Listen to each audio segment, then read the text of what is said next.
Hello everyone and welcome to this episode of The Railway Tales. Today we're going to be looking at the Great Western Railway King class of locomotive.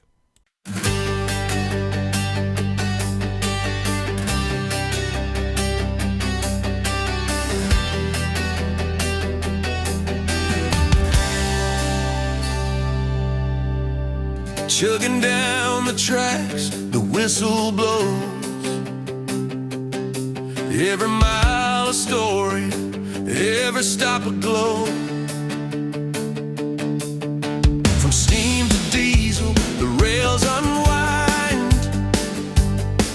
Railway tales take you on a ride through time. Hear the rhythm of the wheels, feel the heart of the rails. Stories unfold like tracks on endless trails. Through mountains, towns, and open plains. Come aboard, the journey remains. Railway tales, where the stories never end. On iron horses, with every bend. From sunrise rides to moonlit trails, hop on board, it's Railway Tales.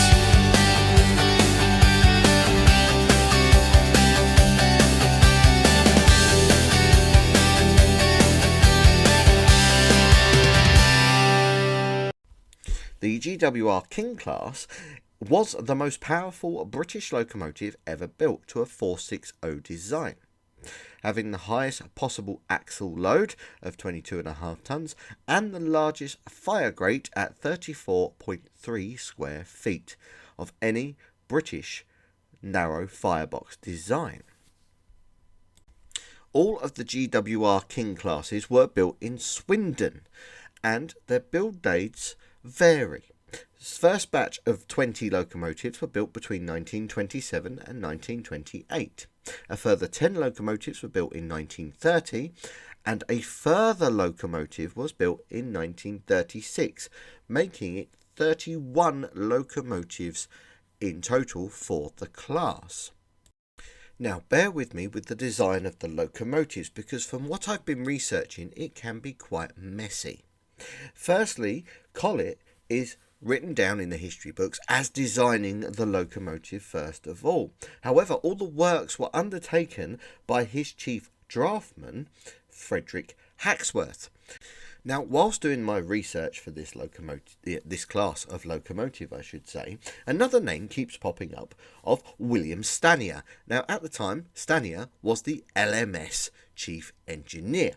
And apparently he based the Princess Royal class off of the designs of the King class locomotive. Quite interesting, but we will have to delve deeper into my research to try and see whether those two marry up. Now, at the time of design and of course construction, the GWR wanted to snatch back the honour of owning the UK's most powerful locomotive from the Southern Railway, who had just built the Lord Nelson class, who at the time was the strongest and most powerful locomotive of its type. Now, as you know, we like to look into all the little nooks and crannies of these locomotives that we do on the Railway Tales, and we come across some nicknames.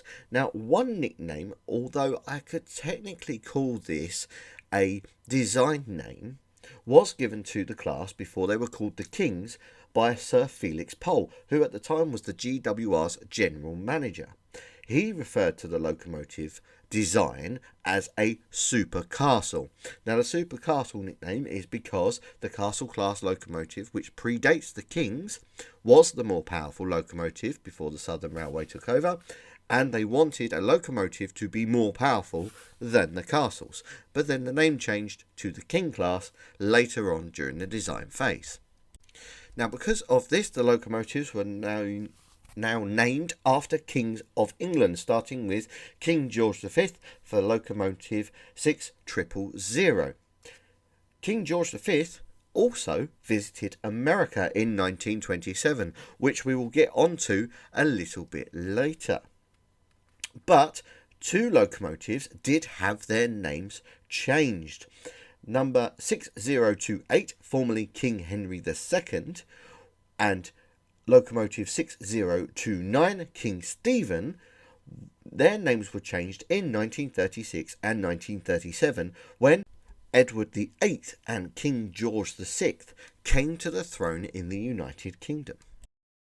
Now, the reason that King George V, the locomotive, went to the USA was because the president of the Baltimore and Ohio Railway commissioned a railway enthusiast by the name of Edward Hungerford to attend the celebration of the Stockton to Darlington Railway and report back on what he saw. And he obviously liked the locomotive and asked to have the locomotive come to America. Now, Locomotive 6000 wasn't the only locomotive that went to America at this time. A replica of the broad gauge locomotive North Star also went to America as part of the celebrations for the Baltimore and Ohio Railway's centenary exhibition. In 1935, locomotive number 6014 was given the opportunity to be streamlined as part of the age of speed on the railway at the time. The locomotive itself was only streamlined for 2 years. However, the wedge-shaped front of the locomotive was kept until 1953. And here is a quick clip from British Pathe about the streamlining. British railways mean to keep their world reputation for speed. Meet King Henry VII, crack locomotive of the Great Western Railway.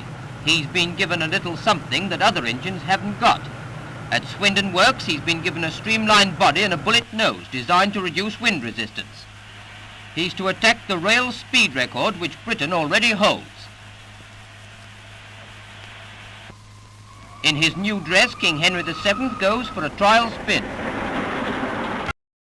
Now, the operations of the King-class locomotive proved that they were able to deal with the heaviest express trains on the GWR's timetable. These routes included London to Plymouth via Bristol, London to Wolverhampton via Birmingham and Bicester, and of course the Cornish Riviera, which is a prestigious run. Now, the locomotives were a little bit too heavy to go into Cornwall, so they were dubbed the Cornish Riviera Limiteds and were swapped with either a Castle or a Hall class locomotive at Devonport.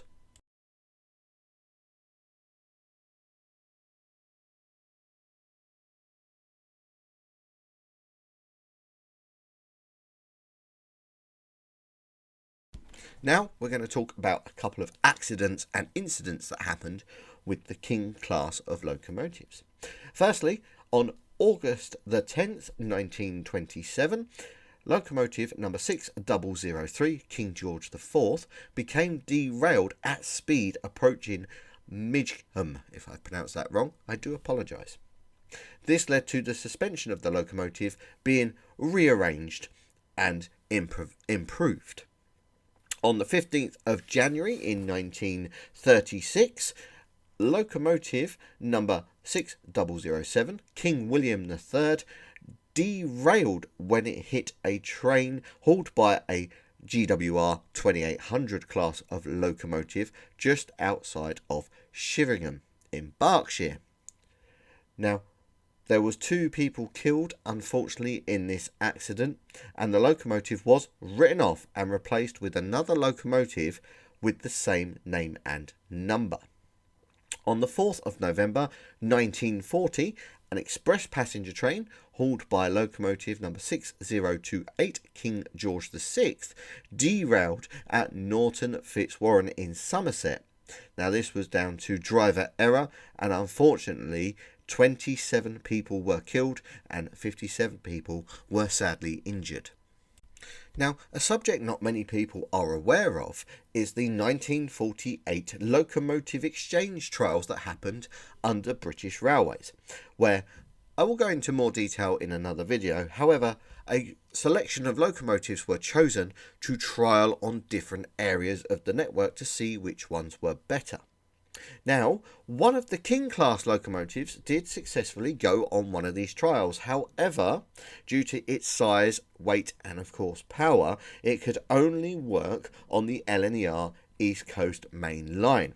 This locomotive was number 6018 King Henry VI. Now we get to the more exciting part of the video, which is the end of British Railway steam and of course any preservation. Now, the King class locomotive did get withdrawn from British Railways in 1962, with the bulk of the locomotives being withdrawn. However, in 1936, one locomotive was withdrawn early, which was of course King William III locomotive number 6007, after its incident with the 2800 crash earlier mentioned in the video. Now, oddly, this locomotive was replaced later on and then withdrawn again. So technically, one locomotive having two withdrawals. Extremely weird, but not unheard of. Now, luckily for some of the class, 3 King class locomotives were preserved. Number 6000 King George V currently lives at the National Railway Museum and is on static display. Locomotive number 6023, seen here in the picture, King Edward II, is owned by the Great Western Society and lives at the Didcot Railway Centre. And number 6024, King Edward I, is owned by the Royal Scot Locomotive and General Trust and is based on the West Somerset Railway. Now, I think that's fantastic to hear 3 of these big express locomotives being preserved, and especially one of them being the one that went to America. So that is awesome in my opinion.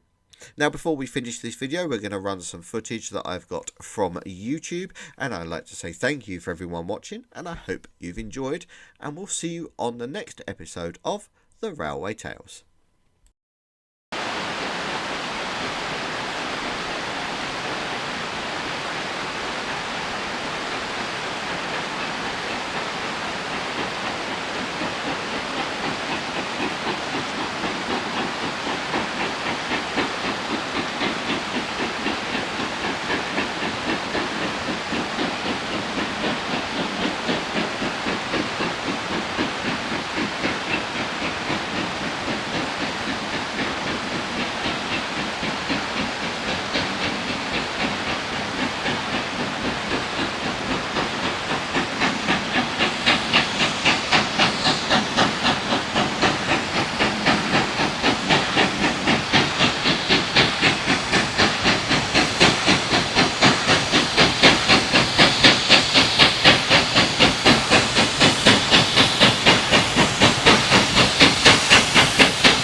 chugging down the tracks, the whistle blows. Every mile a story, every stop a glow.